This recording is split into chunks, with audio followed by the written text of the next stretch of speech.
Amina wiped down the last clean cup and set it on the counter with a gentle clink. Rain pattered softly against the cafe's windows, and the streetlights cast a warm glow onto the wet pavement. Inside, the small shop smelled of fresh coffee, baked bread, and the faint sweetness of vanilla syrup. Despite the late hour, Amina's shift ran on. She had promised her mother she would work extra weekends until she'd saved enough money for next semester's tuition. Every coin she earned here helped her family back home. She looked out at the near-empty room. 2 chairs sat turned over on a table, and only one other customer remained close to the entrance, scrolling on a phone. The hum of the espresso machine had fallen silent for the moment. Outside, the storm had begun in earnest, and people hurried past under umbrellas that threatened to flip in the wind. The cafe's door opened with a soft chime, and for a moment, Amina thought it might be another regular seeking refuge from the rain. A tall man in a dark overcoat stepped inside. He shook out his umbrella, sending droplets onto the floor. Amina watched as he circled the tiny puddle, careful not to track it deeper into the cafe. He looked composed but tired, like someone used to the weight of responsibility. His suit was well-tailored, the cut sharp, and she noticed the faint gleam of a gold watch at his wrist. He paused at the counter, glanced at the menu, and then caught Amina's eye with a polite nod. "Just a black coffee, please," he said in a calm voice that reached every corner of the quiet shop. His accent was neutral, but there was something refined in the way he spoke. Amina felt a small thrill of curiosity. She could not remember the last time someone ordered coffee so simply. Most people asked for lattes, cappuccinos, or something sweet to chase away the chill. He seemed to know exactly what he wanted. She prepared his drink, the routine motions comforting, tamping the coffee, watching the espresso flow like dark honey into the cup, then pouring hot water with a steady hand. She slid the steaming mug across the counter. "Here you go," she said, offering a small, genuine smile. She wondered who he was. Maybe a businessman trying to finish work before heading home, or a traveler passing through town. He raised the cup in thanks and took a slow sip. The warmth settled around him, and he closed his eyes briefly. Amina felt a moment of connection in that shared pause. She collected his payment, noting the crisp bill he left behind, and dropped it into the register. She looked up as she handed him his change. Their hands brushed lightly, and this small touch sparked something bright in her mind. "I hope it helps," she said, nodding toward his cup. She meant the warmth against the damp chill, but it sounded like Mara wished for comfort, perhaps. In a world that often felt cold? He looked at her then, his dark eyes steady and curious. "It already has," he replied. His tone was soft enough that she leaned in slightly to hear him. She imagined him as someone who rarely stopped to talk, someone who carried a busy life behind those calm eyes. Amina stepped out from behind the counter to wipe the nearby table. The cafe had a few small tables scattered with chairs, and the soft light created pools of gold on the dark wood. She worked, but kept an eye on the stranger. He was scanning the room now, as if deciding whether to stay or leave. The rain had slowed to a gentle drizzle, but the sky remained heavy with clouds. She straightened a chair, her mind racing. Her life felt tied to this place in ways she could not ignore. She dreamed of being a lawyer, of speaking up for people who had no voice. But her family depended on her to keep working here, to pay the bills after her father fell ill. Every dollar counted. She thought of her mother, tired but proud, and of her younger brother struggling with his homework at night. Now those hopes And worries lived inside her as deeply as the vanilla scent in the air. The man set down his cup and looked at the door. He was about to rise when his phone buzzed. He checked it quickly, then paused and leaned back, his eyes meeting Amina's. Once more, she felt a bold thought rise inside her. The moment pulsed with possibility, as if the small cafe had become a stage for something neither of them expected. Before she could think twice, Amina called out, her voice tentative but clear. "Sir, do you need anything else?" Her question was ordinary, but beneath it lay the beat of her heartbeat. She wondered what she would do if he smiled and said no, then walked away into the rainy night. She did not want him to leave just yet. He looked up, surprise flickering across his face. For a second, he seemed to hesitate, as if deciding whether to step back into his familiar world or stay here. In this quiet place where a young woman dared to ask for attention, the hush of the cafe held them both in that space, two strangers on the edge of something neither could yet name. Closing time came faster than Amina expected. She glanced at the wall clock, its second hand ticking toward 10. The cafe's lights felt softer now, as if they knew the end of another long night was near. She wiped her hands on her apron and moved behind the counter. The rain outside had slowed to a steady drizzle, pattering against the windows like a quiet applause for her final hours of work. The lone customer, the well-dressed man whom she had met only moments ago, set his empty cup on the counter, folded his napkin carefully, and reached into his pocket for his wallet. "Aren't you closing soon?" he asked, his voice calm and gentle.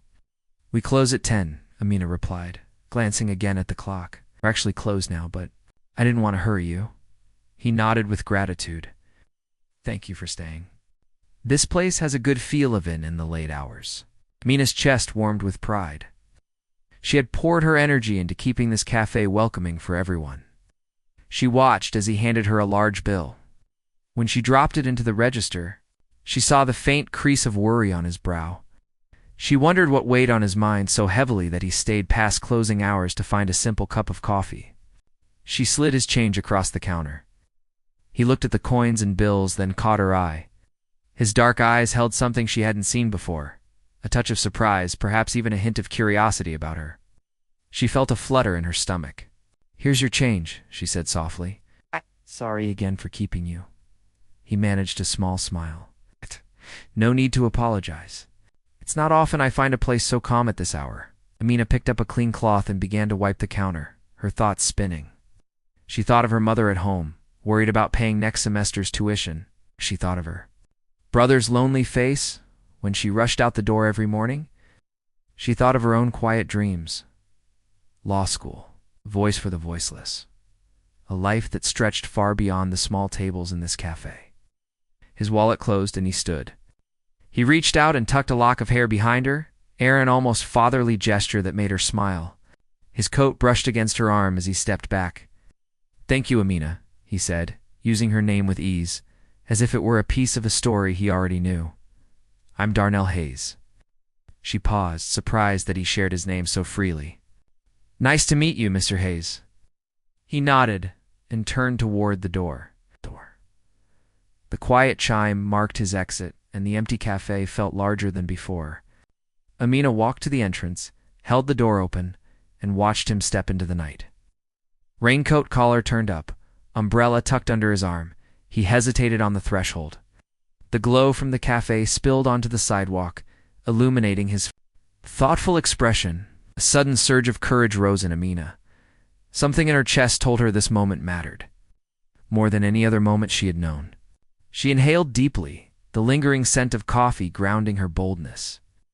She stepped forward and called out, her voice trembling with hope and fear all at once. "Sir, excuse me, can I go home with you?" Her words rang in the night like a secret revealed. She saw Darnell freeze, his shoulders stiffening. His hand paused mid-lift toward his umbrella. She watched as his brows drew together, as if he were trying to decide whether this was a joke, a mistake, or the most important thing he had ever heard. Amina's cheeks burned. She felt her heart hammering so loudly she was sure he could hear. She opened her mouth to apologize, to say it was rude, to laugh at herself and retreat. But his gaze held her in place. He did not laugh. He did not frown. Instead, he looked at her with an openness she had never seen in any customer before. A hush seemed to fall around them. The drizzle slowed, the street noise faded. Amina held her breath. She remembered her mother telling her that life's biggest changes happen in the smallest moments. She remembered her own promise to speak out once she felt brave enough.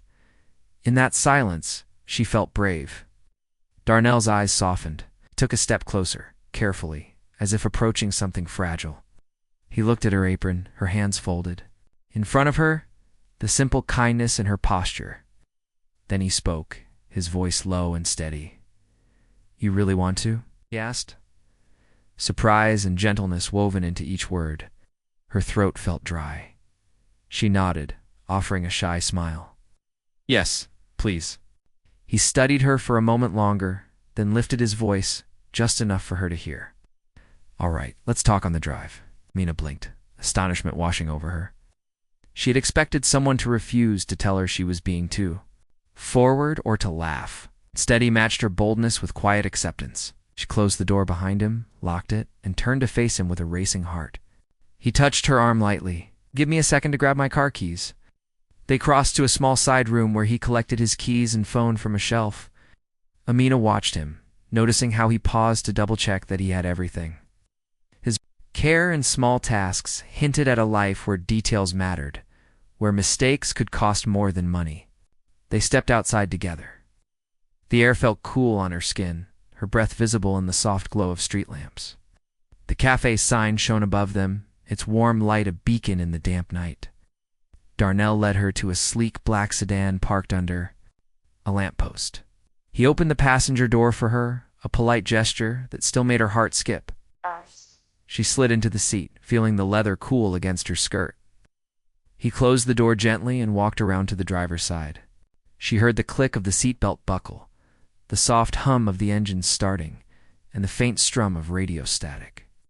He glanced over at her, offering a reassuring nod as the car pulled away from the curb. The city stretched before them, lights twinkling like stars fallen to earth. She watched as the cafe receded behind. Its windows now dark, except for a single light, left Anna's signal that though the world seemed asleep, hope remained alive in unlikely places. She turned to Darnell, ready to share her story. He blended into the driver's seat like he had been expecting this. His hands were steady on the wheel. The car moved forward into the night, carrying two strangers toward a journey neither had planned but both had unknowingly been waiting for. Amina felt the car's warmth settle around her as they drove through quiet streets lined with darkened buildings. The rain had stopped, but small puddles on the road reflected streetlights that blurred past like golden ribbons. She glanced at Darnell as he steered, noting the calm focus in his eyes. She took a breath, gathered her courage, and began to speak in a voice soft but clear. "Thank you for this," she said, fiddling with the seatbelt. "I know it was strange to ask, but I needed somewhere safe to think." She paused, searching for the right words. "I've been feeling so lost lately. I study law, and I dream of helping people who have no one to speak for them. But my family needs money, and I worry I cannot do both." Darnell listened intently. Without interrupting, the low hum of tires on wet asphalt filled the space between them. Amina stared out the window, her thoughts tumbling forward in a rush. "My father got sick last year," she continued. "Used to work 2 jobs, but now he can barely walk across the room. My mother and I pay the bills, but I worry about next semester's fees. My brother, he's 12, he looks up to me. I can't let him down." She stopped and felt tears gather in her eyes. She feared she sounded weak, but Darnell's hand on the wheel tightened gently, a small gesture of support that gave her strength to go on. "I know it's a lot to share," she said, blinking back the tears, "but it feels right to tell someone who cares." Darnell took a slow breath. He glanced at her and nodded. "I care," he said quietly. His voice held a gentle firmness that made her heart swell with relief. "I'm sorry about your father. It's hard when someone you love gets sick. You're brave to handle all of this on your own." She sniffed and managed a thin smile. The lights from passing houses cast soft shadows across his face, making his expression kind and serious at once. "I try," she said. "But some days, it feels like I'm drowning in worry. I wonder if I'll ever get to do what I dreamed." Darnell slowed the car as they approached a long bridge stretching over a small river that reflected moonlight. He turned onto the bridge and parked at a viewpoint marked by a low stone wall. He switched off the engine, and the world fell into deep quiet, broken only by the gentle rush of water below. He looked at her with a steady gaze. "Maybe you won't drown," he said. "Sometimes you need someone to help you swim." He reached into the glove compartment and pulled out a small notepad and pen. Amina blinked in surprise. "What are you doing?" she asked. "I'd like to help in a practical way," he replied. "I run a foundation that gives scholarships and legal internships to students who need support. I'd like to offer you both, if you're willing." Amina's hand flew to her chest, and her eyes widened, but no words came. She felt her dream and her fears collide in a moment of pure disbelief and hope. She had never imagined a stranger would offer her what she needed most. "Why would you do that for me?" she whispered. His kindness felt almost unreal. "Because I see your drive, your honesty, and your big heart," Darnell said softly. "I know how much you want to help others, and I want to help you. I started my life with no safety net. Someone believed in me once, and I want to pass that forward." Amina felt tears spill down her cheeks. She reached for his hand, hesitant at first, then firm. He clasped her fingers gently. "Thank you," she said, her voice trembling with gratitude. I don't know how to repay you." "Pay me by paying it forward someday," he answered. "That's all I ask." They sat together in silence for a few minutes. Above them, rain clouds drifted across the moon, and the river whispered below. Amina wiped her cheeks and looked at Darnell with new respect and warmth. She felt the weight on her shoulders ease, replaced by a spark of possibility. After a moment, she pulled back her hand and smiled shyly. "So, what happens now?" Darnell returned her smile. "Now we finish this drive. I'll take you home, and tomorrow morning I'll have my assistant send the paperwork for the scholarship and internship. You focus on your studies and your family. I'll make sure the foundation supports you." Relief flooded Amina's chest like a warm wave. She nodded, her mind spinning with excitement and hope. "I will," she promised. "I won't let you down." He started the car and pulled away from the viewpoint. The river and the bridge slipped behind them, and the city lights welcomed them back. Amina felt a new lightness in her step as she settled into her seat. She stared out the window, watching familiar streets pass by streets that would always remind her of this night when her life began to change. Darnell drove in silence, both lost in their thoughts. She thought of her mother and brother sleeping. At home, unaware of the offer that would ease their worries, he thought of his own mother, who had died years ago after working too hard to support her family. He hoped she would have been proud of the man he had become. They reached Amina's street. The house where she lived stood humble and quiet, the porch light a lone beacon in the dark. Darnell parked in front, and she turned to him with gratitude shining in her eyes. "Thank you again," she said softly. "For everything," he smiled. "You'll do amazing things, Amina. I believe that." She opened the door, stepping onto the wet pavement. He offered his hand to help her out. She took it, and his firm grasp reminded her that she did not have to face life's storms alone. As she turned to close the door, she paused and looked back at him through the glass. He sat behind the wheel, headlights on, his face calm and encouraging. She gave him a small wave. He waved back, then put the car in gear and drove away into the night.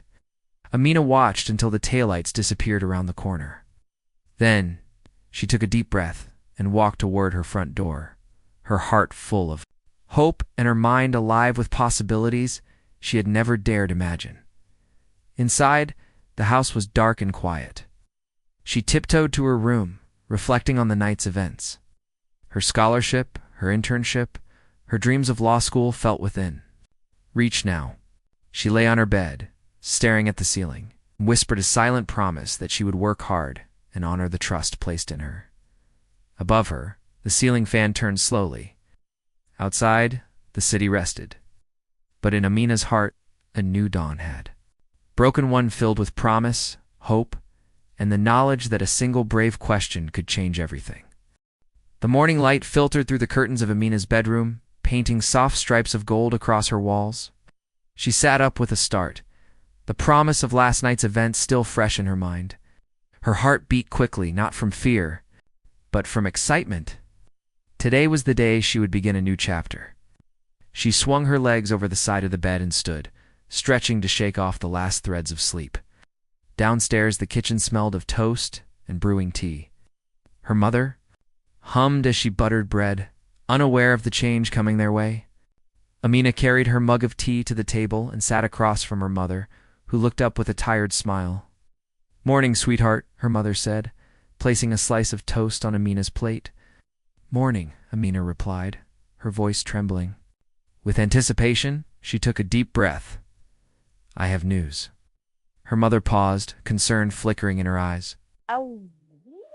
Is everything okay at work? Amina nodded, fighting a grin. Better than okay. She told her mother about Darnell Hayes's offer. The scholarship, the internship, how he believed in her dream to become a lawyer. She watched her mother's expression shift from surprise to relief to pride. That's wonderful, her mother whispered, reaching across the table to squeeze Amina's hand. I cannot believe someone would do this for you. Amina's eyes glistened, said he once had someone believe in him, and now he wants to help others. Took a bite of toast, suddenly too overwhelmed to eat more. Her mother's smile grew. This will help us so much. Can focus on school, and I can worry less. Thank you, my brave girl. Amina felt warmth flood her chest. She had never felt so hopeful. After breakfast, she grabbed her backpack and headed out the door with her mother's blessing. She walked to the bus stop, her steps light, the world around her alive with possibility. On the way to the foundation's office, she rehearsed what she would say when she met Darnell's assistant. She had the scholarship documents printed, her resume ready, and a notebook filled with ideas for her future work. The office building rose tall and proud, its glass windows reflecting the clear blue sky. Amina took a breath and stepped inside. A polite receptionist greeted her and directed her to a waiting area with plush chairs and potted plants. She sat feeling a flutter of nerves. Soon, a woman in a smart skirt suit appeared and introduced herself as Ms. Carter. Darnell's executive assistant, Ms. Carter, led her through gleaming corridors and into a spacious conference room where a stack of neatly organized folders awaited. Mr. Hayes asked me to help you with the paperwork, Ms. Carter explained, handing Amina a folder labeled Scholarship Agreement. Once you sign these, the funds will be transferred to your university account. We'll schedule your first day at the foundation for your internship. Are you ready? Amina nodded, her hands steady. She carefully read each page, noting the deadlines and requirements, then signed her name at the bottom. As she handed the folder back, Ms. Carter smiled warmly. Congratulations, Amina. Welcome to the Hayes Foundation family. Amina felt a surge of pride. Thank you so much. I won't let you or Mr. Hayes down. Little did she know, Darnell had arranged for another surprise that evening. After her first day at the foundation, she left the office feeling accomplished and walked toward the bus stop. As she waited, she noticed a sleek black car pull up. The window rolled down, and Darnell's familiar face appeared. Get in, he said with a grin. I want to celebrate your first day. Amina climbed in, still in her work clothes, and he drove them to a small bistro he had chosen for its cozy atmosphere and reliable food. They sat at a corner table, away from other diners, and ordered simple meals: pasta for her, grilled salmon for him. They talked about her first day, meeting new mentors, learning about the foundation's mission, and how she planned to use her internship to develop legal clinics for people without access. Questions about her ideas. He complimented her vision and encouraged her to dream even bigger. After dinner, as they strolled back to the car under a canopy of twinkling streetlights, he paused beside her. I arranged something else, he said, handing her an envelope. This is a seed fund you can use to start your own small project. Maybe offer free legal workshops in your community. Amina opened the envelope to find a check in her name. She stared at it, stunned. Mr. Hayes, call me Darnell, he interrupted, placing a reassuring hand on her shoulder. You earned this. Use it to help others, and I'll support you however I can. Tears of gratitude filled Amina's eyes. She felt a fierce determination ignite inside her. I will, she promised. Over the next few months, Amina balanced her university classes, her new internship, and her own budding project. She hosted workshops at community centers, helping neighbors fill out legal forms and understand their rights. Her confidence grew. With each session, and word spread about the young woman making a real difference. Darnell watched her progress with pride, saw her perseverance and compassion in action. He attended one of her workshops as a silent supporter, marveling at how she commanded the room with warmth and expertise.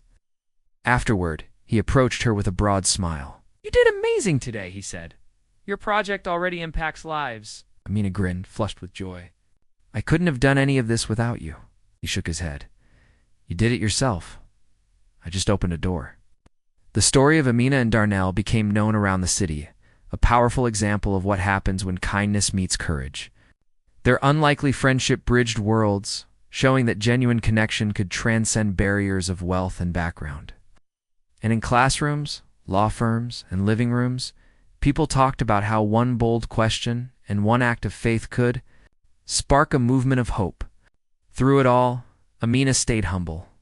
Remembering the rainy night in the cafe when she first asked to go home with a stranger, that moment had awakened her voice, and she used it to speak for those who could not. And as her work flourished, she knew that her journey was only beginning because, with every life she touched, the legacy of that brave question lived on. 6 months had passed since that rainy night in the cafe. In that time, Amina's life had transformed in ways she had once only dreamed of. Her internship at the Hayes Foundation had given her real experience, and her seed fund had grown into a small but vibrant legal clinic in her neighborhood. She had stayed late nights drafting workshop materials, teaching community members their rights, and organizing free legal aid days. Each success felt like a victory, not only for her, but for everyone she helped. On this cool evening, Amina stood backstage at the Foundation's annual gala. She smoothed the simple but elegant dress she had chosen, heart fluttering with both nerves and excitement. Tonight she would speak before a room full of donors, volunteers, and city leaders. She carried a slim binder with her speech notes she had written and rewritten until each word sounded like truth. She took a deep breath and felt her old fears settle away, replaced by confidence from all she had learned and done. A warm voice called her name. "Amina, you're on in 2 minutes." It was Ms. Carter, smiling proudly. Amina nodded and whispered a quiet thank you. She stepped into the small wings of the stage and watched the audience through the curtains. Crystal chandeliers cast soft light on rows of white-covered tables. Faces glowed with anticipation, and polite chatter filled the air. She recognized Darnell at a central table, watching her with gentle encouragement. He gave her a small nod that told her she was ready. The MC introduced her, and the applause rose as she walked to the podium. She took a moment to let the sound wash over her, then smiled and began. "Good evening," she said, her voice steady. "My name is Amina Johnson.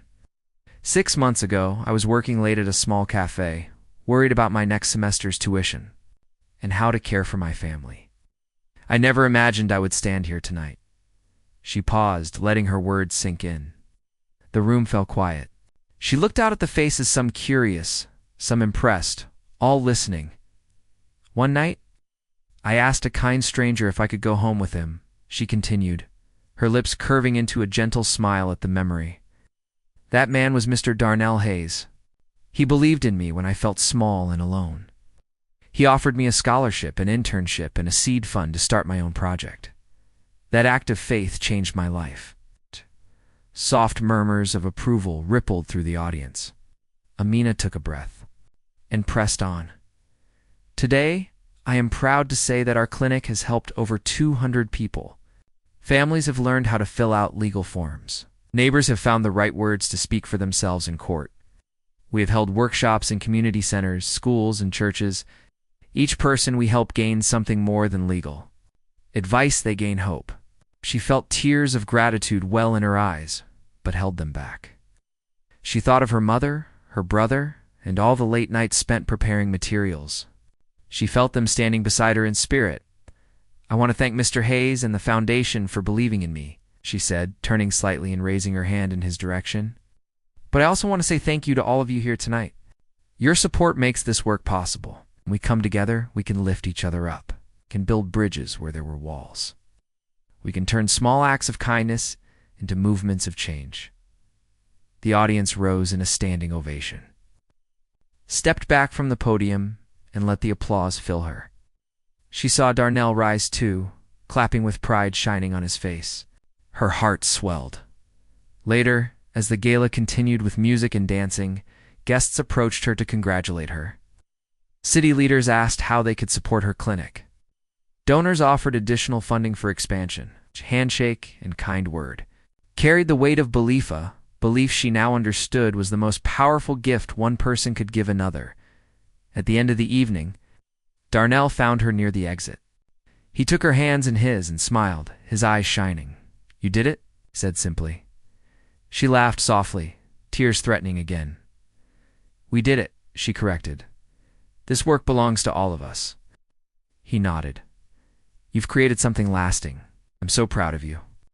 Amina looked up at him, the man who had been a stranger and became her supporter, mentor, and friend. "Thank you for reminding me that one question can lead to a whole new life," she said. He kissed her forehead gently. "And thank you for showing me that giving a chance can change more than one life." They walked out together into the crisp night. The city skyline glittered above them, each light a possibility waiting to be reached. Mina took a deep breath of cool air. She felt the weight of her old worries lift, replaced by the promise of the future she was building in the weeks that followed. The clinic expanded into a larger space down the street. Amina hired 2 assistants and a volunteer attorney. They added evening hours and partnered with nearby nonprofits. The community buzzed with gratitude and hope. People shared stories of how the clinic had helped them keep their homes, protect their families, and find their voices in courts or city. Hall's Amina's mother came to see the new office one afternoon. She hugged her daughter tightly and whispered, "You have done something wonderful." Amina smiled and squeezed her mother back. "We have done something wonderful." That night, Amina sat at her desk writing plans for the next year. She thought of her brother, now studying hard in school, inspired by his sister's example. She thought of her father's health, improving with better care funded by her scholarship. She thought of the young people she would mentor, next students with dreams, waiting for someone to believe in them. She picked up a fresh sheet of paper and wrote a new question at the top. "What else can we do to help?" Below, she sketched ideas for legal literacy programs in schools, a mobile advice van to reach underserved areas, and partnerships with community centers. She knew there would always be new challenges, new dreams, and new people needing help. As the clock ticked past midnight, she set down her pen and leaned back in her chair. She looked out the window at the streetlights casting long shadows on the pavement. The city slept, but her mind raced with hope and plans. She whispered softly, "Thank you," to the stranger who had become her friend, to the foundation that had given her a chance, and to herself for daring to ask, "Excuse me, sir, can I go home with you?" In that small cafe months ago, she had taken a risk with her words. Tonight, she realized that one brave question had not only changed her life, but had sparked a flame of hope that would burn brightly in her community for years to come. And as she closed her eyes to rest, she knew her journey was far from over, because every day held a new chance to ask bold questions, offer kindness, and change the world, one life at a time.